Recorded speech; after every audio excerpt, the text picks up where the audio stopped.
Hello everyone, welcome to the Montana Farm Bureau Field Notes podcast. My name is Haley Drugsma. For those of you who don't know me, I am the digital communications lead here at the Montana Farm Bureau Federation.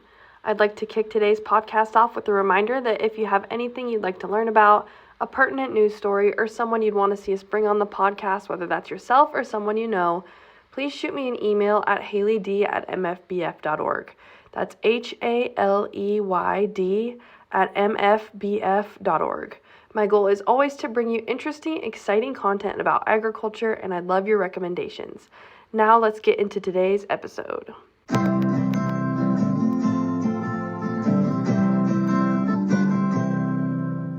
We're going to switch things up today and start off with our general agriculture news portion of the podcast, as we have some important policy updates for you all. When the clock struck midnight and the calendar turned from September to October, the United States government officially shut down, with the Senate unable to strike any sort of budget compromise. Republicans control both the Senate and the House of Representatives, but a budget bill requires 60 votes in the Senate, meaning such legislation will require some Democratic support. Reports from Capitol Hill indicate no clear path to a resolution. With the shutdown, farmers, ranchers, and others throughout agriculture face critical questions about programs that serve the industry. Our own Montana Farm Bureau Director of Senior Governmental Affairs, Nicole Rolf, has outlined some important points regarding the shutdown and Farm Bill expiration to share with you all. On September 30th, the Farm Bill expired for the third time.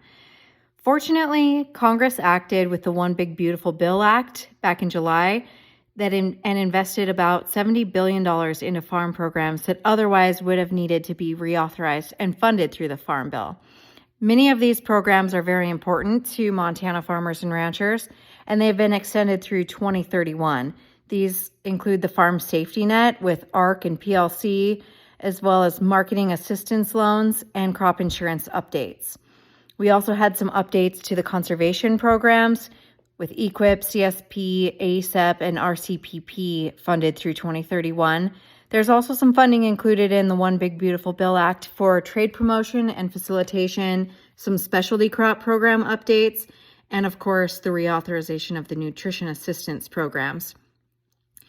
There are still, unfortunately, a few titles that were not included in One Big Beautiful Bill that have expired. And these titles include things like rural development, research and extension, forestry, energy, credit. The Conservation Reserve Program was also left out of the One Big Beautiful Bill Act, which I think is very interesting for us here in Montana because CRP has been something not generally supported by our membership. And with the expiration of the old Farm Bill, this means that there will be no new enrollments going forward. What's really interesting now is the question of what happens as the Farm Bill continues to be unaddressed or left without being picked up. And we all know that permanent law will take effect at some point, and the Farm Safety Net programs will disappear, turning us back to the old parity pricing back from the 1940s that is the permanent law. So if we get to that point, there would be a major disruption in our current Farm Bill programs. So hopefully we won't get to that, especially with the investments made through the One Big Beautiful Bill Act extending a lot of our programs out through 2031. That said, there's still got to be a big push to finalize some plans on the rest of the Farm Bill that was not included in that original or in that July bill. So we will keep working on that. We're going to try to find ways to avoid reverting back to the old law and to make sure our farmers and ranchers maintain this important safety net that the Farm Bill provides, while also working through all of the other complications that are happening on the federal level right now. Of course, with the government shutdown, that's the biggest thing on the agenda right now. We have to get Congress back fully in session before we can even talk about a Farm Bill. So there's a lot going on. We are keeping on top of things, and we will provide updates as soon as we can. I think we are due for some good news in this next story. When Montana Fish, Wildlife, and Parks relocates a large predator, it is now required to communicate this to local and tribal governments under a new law that went into effect on October 1st. Montana Farm Bureau supported this bill throughout the 2025 legislative session and is happy to see it become law. In anticipation of this policy, earlier this summer, Montana Fish, Wildlife, and Parks began informing county sheriffs, county commissioners, and tribal governments within the county or tribal government boundaries where a large predator is relocated. The new law requires that notification take place within 24 hours of the capture of a large predator if it will be relocated into a county or tribal government boundary other than the one it was captured in. In Montana, large predators are mountain lions, wolves, and bears. Fish, Wildlife, and Parks doesn't relocate mountain lions or wolves, but commonly relocates bears, both black and grizzly.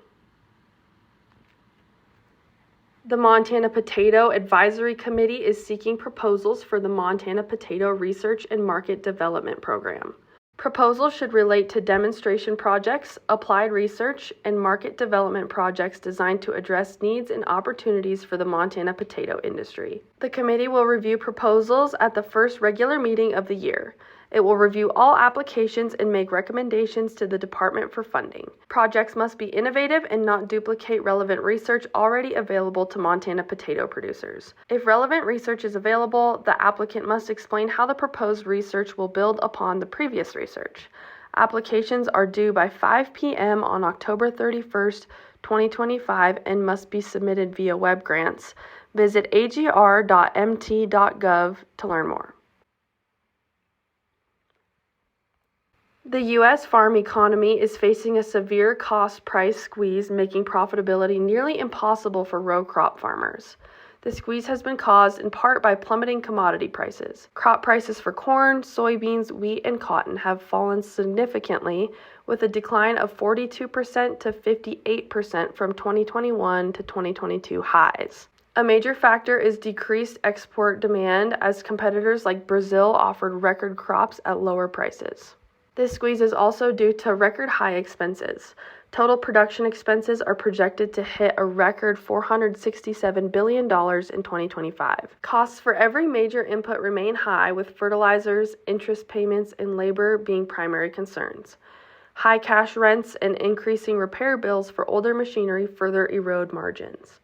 The result is negative profitability across all major crops, with losses ranging from over $100 to nearly $400 per acre, severely limiting farmers' ability to pay down debt or reinvest. Financial stress is visible in the rising number of Chapter 12 farm bankruptcies. While the One Big Beautiful Bill Act offers policy hope by raising reference prices, its key provisions do not take effect until late 2026. Until then, farmers must operate in a highly challenging environment with high input costs and negative returns. Weaning presents a significant challenge to the health and welfare of cattle, primarily due to the severe physiological stress it causes, which activates the hypothalamic pituitary adrenal axis and leads to increased cortisol production. Since calves often show signs of stress for over 24 hours, weaning is categorized as chronic stress, resulting in an undesirable immunosuppressive state. To mitigate this, several strategies are employed. Creep feeding helps calves transition to a new diet before separation. Various weaning methods like abrupt, fence line, or nose flap weaning can be used based on operational suitability. And a novel supplement, Therapies, a synthetic appeasing pheromone, has shown promise in directly reducing HPA axis activation and lowering cortisol levels. Furthermore, the timing of vaccinations is crucial. Because the immune system is compromised during chronic stress, it's ideal to vaccinate at least 2 weeks prior to weaning. Giving a killed vaccine during the stressful event is particularly ill-advised, as the immunosuppression hinders the animal's ability to mount an effective protective response. Measuring the effectiveness of new management practices on soil health is difficult because there is no single optimum standard that applies universally, as soil health varies greatly by soil type and climate. To address this, Montana State University researchers studied and are providing the concept of the soil health gap, which is the difference in soil health characteristics like organic matter concentration between a managed field that is cultivated, hayed, or grazed and a nearby similar minimally disturbed area often consisting of intact perennial communities. Expressed as a percentage, a larger gap indicates a greater negative difference caused by management. For example, a study comparing cultivated fields under conservation practices to uncultivated sites found a soil health gap of 40% to 60%. Land managers can measure this gap by taking comparative soil samples from their managed fields and an adjacent matched reference site. While a full evaluation can be expensive, tracking the gap using key biological and chemical indicators every 5 years can help identify beneficial management changes, such as increasing plant residue return by converting fallow land to crops or annual crops to perennials. Keeping things at Montana State, the Montana Angus Tour highlighted the success of the MSU Angus herd at the Red Bluff Research Ranch, a program created through a strong partnership with the Montana Angus Association. Less than a decade ago, Montana Angus leaders convinced MSU to establish the purebred herd, recognizing the state's leading role in seed stock production. State producers responded generously, donating over $500,000 in cattle, embryos, and in-kind support. The herd, which operates in the rugged, low-input environment of the 10,000-acre ranch, serves as a living classroom for students and a foundation for research partnerships with the industry. The program is currently about 50% registered Angus, with plans to become 100% registered, and is beginning to enter the marketplace by consigning bulls to tests, with future plans for an on-campus seed stock sale. The program's success is a direct result of the ongoing commitment and investment from Montana Angus ranchers.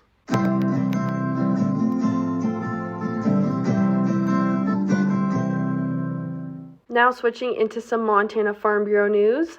The Montana Farm Bureau Federation is set to host its 106th annual convention from November 17th through the 20th, 2025 at the Hilton Garden Inn in Missoula.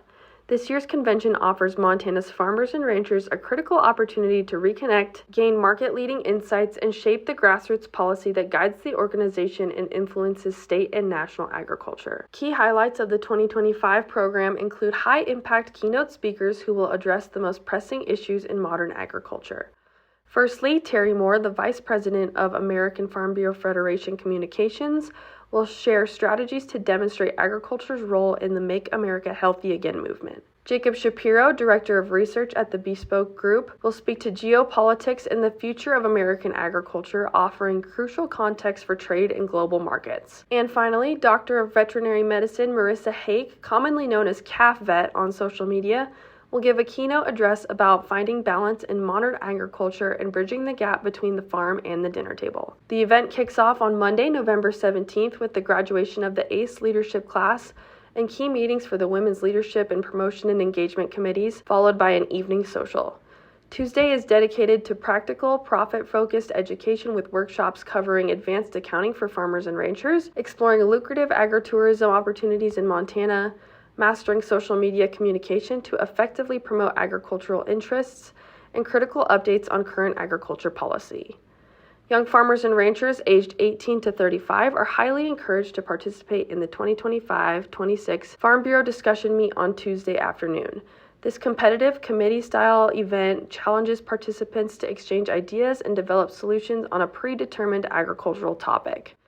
The winner will drive away with the keys to a brand new Polaris Ranger, a trip to the American Farm Bureau Convention discussion meet in Anaheim, California in January 2026, and a smile on their face.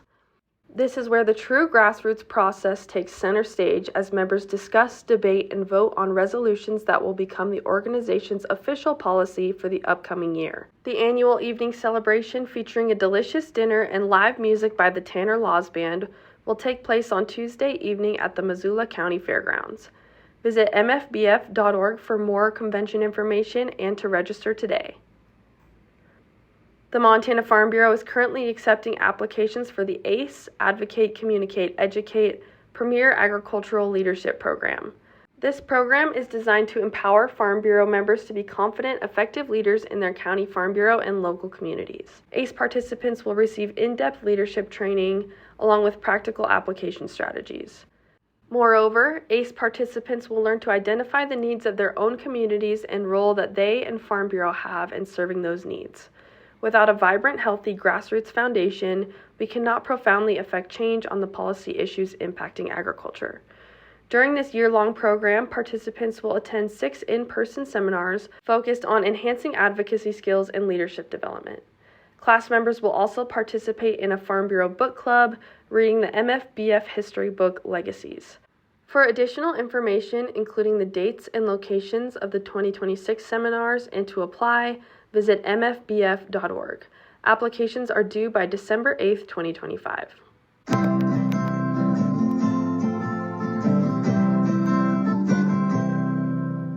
Now we will pivot to our members in the news section. Facing a dilemma with a second cutting of alfalfa that was too high quality for beef cattle but not quite dairy grade, Toston, Montana hay grower and Broadwater County Farm Bureau member Jason Noyes sought a creative solution for his horse quality hay, which was traditionally put up in inconveniently large bales. This need led him to pursue the niche market of small compressed hay bales, which are highly valued by traveling performance horse owners. Noyes eventually partnered with the horse industry insider Travis Brazil to form the company Hay Montana. In early 2025, they completed a facility housing a Steffens bale compression system, which converts 1,300-pound large square bales into compact 60-pound compressed bales without sacrificing the superior quality or nutritional content of the Montana-grown alfalfa. Leveraging Brazil's connections, Hay Montana quickly established a nationwide customer base, focusing on the high-demand market of rodeo, cutting, and reining horses. Currently, the business exclusively offers straight alfalfa compressed bales, but plans to expand its offerings as the company grows. Leading up to the World Hereford Conference in Kansas City, Missouri, over 100 Hereford breeders from around the globe will participate in the Montana Hereford Tour from October 16th through the 21st. This tour, organized by the American Hereford Association, is designed to showcase elite Hereford genetics, highlighting cutting-edge production practices and celebrating Montana's historic role as a foundational state for the breed, particularly as the source of Line 1 Herefords. The schedule includes visits to prominent Montana Hereford operations, including Montana Farm Bureau member operations, Fettis Herefords of Manhattan, Story Hereford Ranch in Bozeman, Elke Herefords of Townsend, Cooper Hereford Ranch in Willow Creek, and Holden Herefords in Valier. The event underscores the breed's current surge in popularity as commercial cow-calf producers increasingly embrace Hereford genetics for their advantages in fertility, docility, longevity, and feed efficiency, often utilizing them for strategic crossbreeding. The American Hereford Association executives anticipate the tour will provide an invaluable opportunity for Hereford enthusiasts from 19 countries and 37 states to make connections and interact with a nucleus of top breeders. The last time the World Hereford Conference was in the United States was in 1996, so we are excited for many of our own members to be featured in such a prominent tour.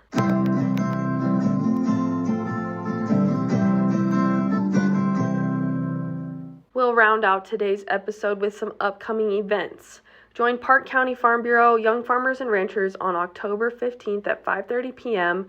at Park County Fairgrounds in Livingston for a live demo crash course in wild game butchery.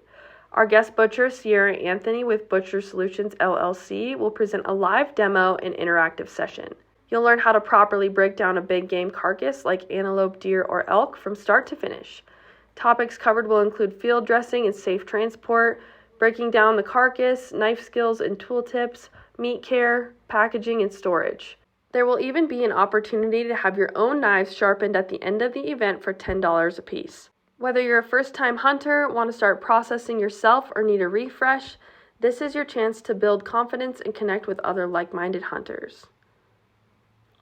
We already touched on the variety of opportunities coming up at our annual convention and trade show in Missoula from November 17th through the 20th. One more thing that I would like to highlight specifically is the workshop regarding accounting for farmers, ranchers, and small businesses, hosted on Tuesday by our new member benefit, Ambrook, an accounting software designed specifically for agricultural use.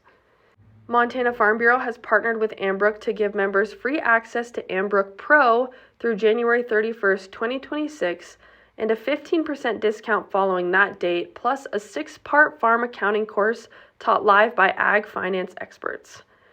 Ambrook's accounting software makes it easy to manage your books, know your numbers, and run a more profitable farmer ranch. Visit ambrook.com/MFBF for more information and join us at annual convention for real-time advice on maintaining your books. That marks the end of today's Field Notes episode. Thanks all you lovely members of the Farm Bureau family for tuning in today. I'll catch you in the next one.